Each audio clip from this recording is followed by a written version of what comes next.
Bismillahirrahmanirrahim. Assalamualaikum warahmatullahi wabarakatuh. Salam kepegawaian. Berjumpa lagi bersama kami Bapak Ibu kawan-kawan semua, masih bersama Kepegawaian KPR Channel.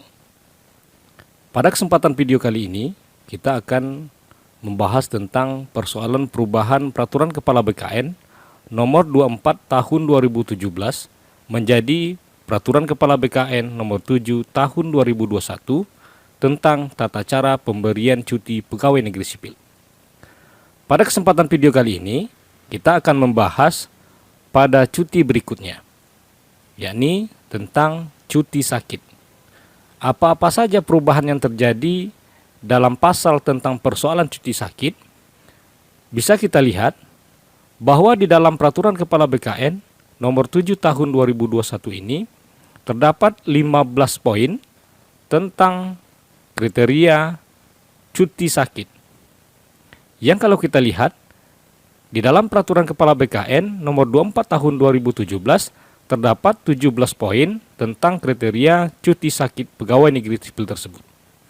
Pada kesempatan video kali ini kita akan membahas Peraturan Kepala BKN nomor 7 tahun 2021 tentang tata cara pemberian cuti pegawai negeri sipil. Baik Bapak Ibu kawan-kawan semua, kalau kita lihat pada poin 2-nya, ketentuan angka 3 huruf C diubah sehingga berbunyi sebagai berikut. Pertama, setiap pegawai negeri sipil yang menderita sakit berhak atas cuti sakit. Ini nampaknya sama dengan poin yang terdapat di dalam Peraturan Kepala BKN nomor 24 tahun 2017. Jadi setiap pegawai negeri sipil yang menderita sakit berhak untuk mengambil yang namanya cuti sakit. Pada poin kedua, PNS yang sakit 1 hari menyampaikan surat keterangan sakit secara tertulis kepada atasan langsung dengan melampirkan surat keterangan dokter baik di dalam maupun di luar negeri yang memiliki izin praktek yang dikeluarkan oleh pejabat atau instansi yang berwenang.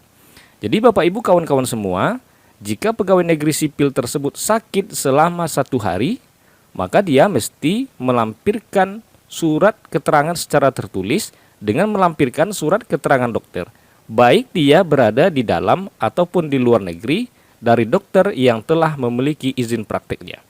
Jadi pada Peraturan Kepala BKN nomor 24 tahun 2017-nya tidak dijelaskan apakah PNS tersebut sakit di dalam atau di luar negeri. Tetapi di dalam Peraturan Kepala BKN nomor 7 tahun 2021 ini disempurnakan bahwa kondisi sakit itu baik dia berada di dalam ataupun di luar negeri.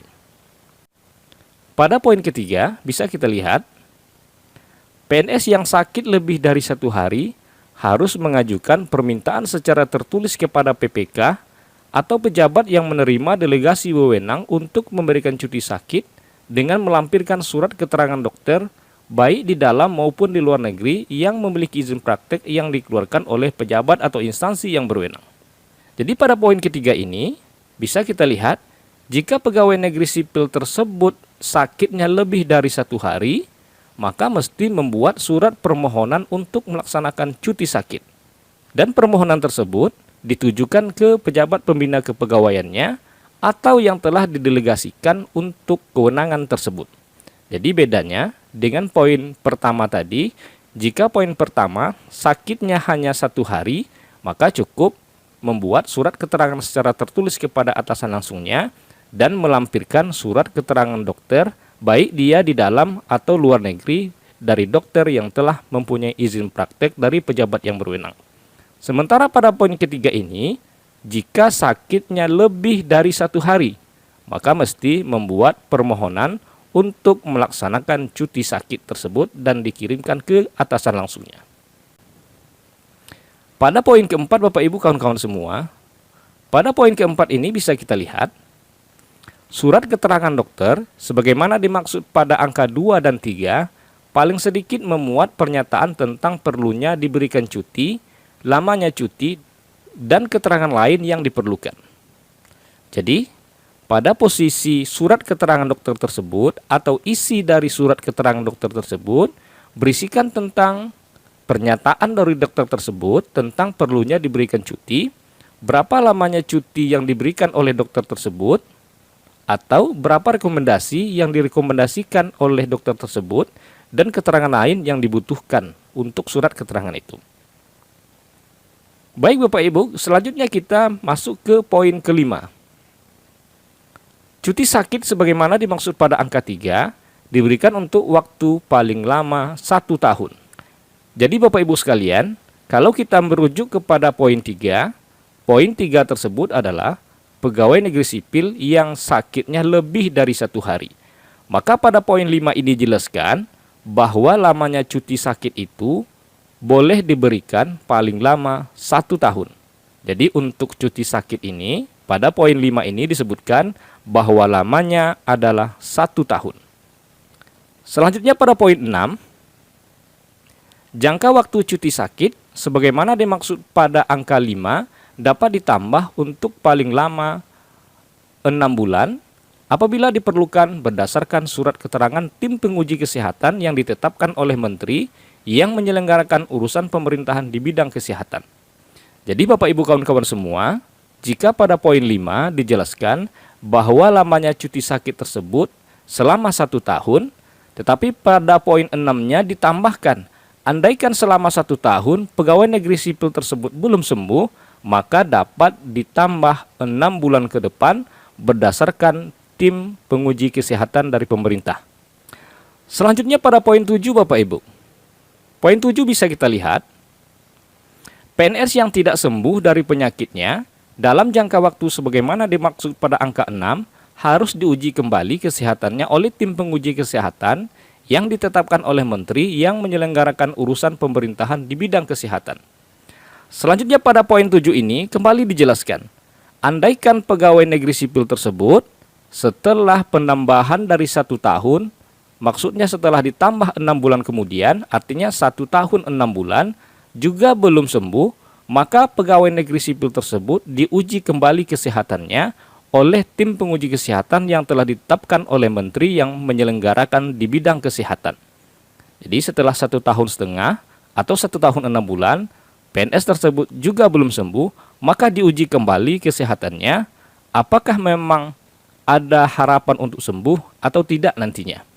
Selanjutnya pada poin 8 dijelaskan Bapak Ibu kawan-kawan semua, apabila berdasarkan hasil pengujian kesehatan sebagaimana dimaksud pada angka 7, PNS belum sembuh dari penyakitnya, PNS yang bersangkutan diberhentikan dengan hormat dari jabatannya karena sakit dengan mendapat uang tunggu sesuai dengan ketentuan peraturan perundang-undangan. Jadi, jika selama 1 tahun 6 bulan telah melaksanakan cuti sakit, setelah itu kembali diuji kesehatannya, ternyata juga belum bisa untuk melaksanakan kerjanya, maka PNS tersebut diberhentikan secara hormat dari jabatannya dengan tetap mendapatkan uang tunggu sesuai dengan peraturan perundang-undangan yang berlaku. Selanjutnya poin 9 Bapak Ibu, kawan-kawan semua. PNS yang mengalami gugur kandungan berhak atas cuti sakit untuk paling lama 1,5 bulan.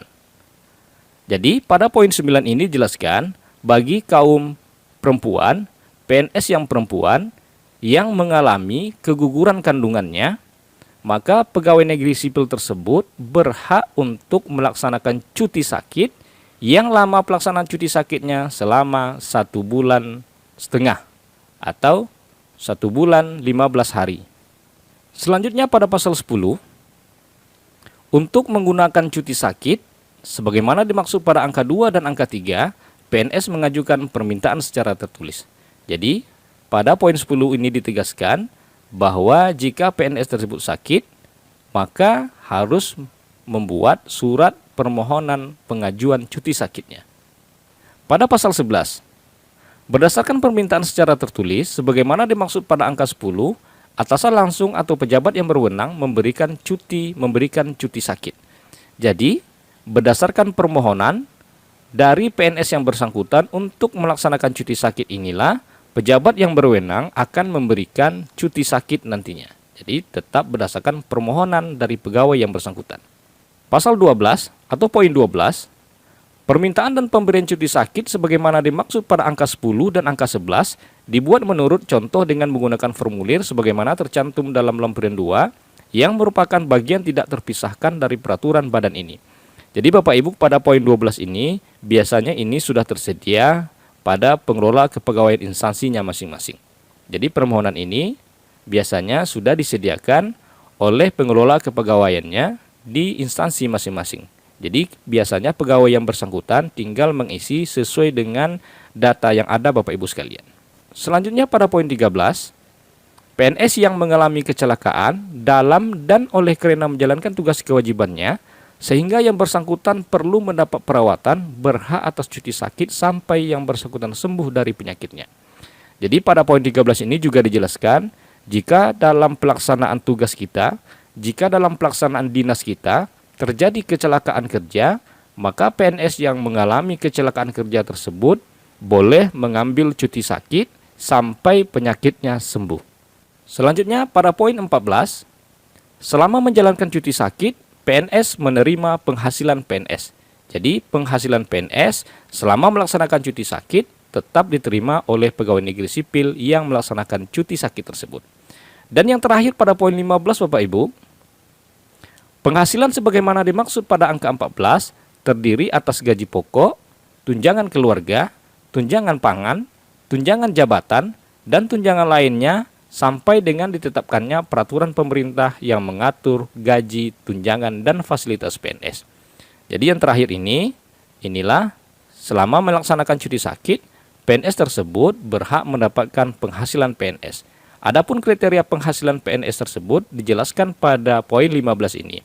Terdiri dari gaji pokok, tunjangan keluarga, tunjangan pangan, tunjangan jabatan, dan tunjangan lainnya sampai dengan ditetapkannya peraturan pemerintah yang mengatur gaji, tunjangan, dan fasilitas PNS. Nah inilah Bapak Ibu perubahan-perubahan yang terjadi di dalam peraturan Kepala BKN nomor 7 tahun 2021 tentang tata cara pemberian cuti pegawai negeri sipil. Demikian Bapak Ibu kawan-kawan semua informasi yang dapat kami sampaikan. Semoga informasi ini bisa bermanfaat bagi kita semua. Lebih dan kurang kami banyak minta maaf. Wabillahi taufiq wal hidayah. Wassalamualaikum warahmatullahi wabarakatuh. Salam kepegawaian.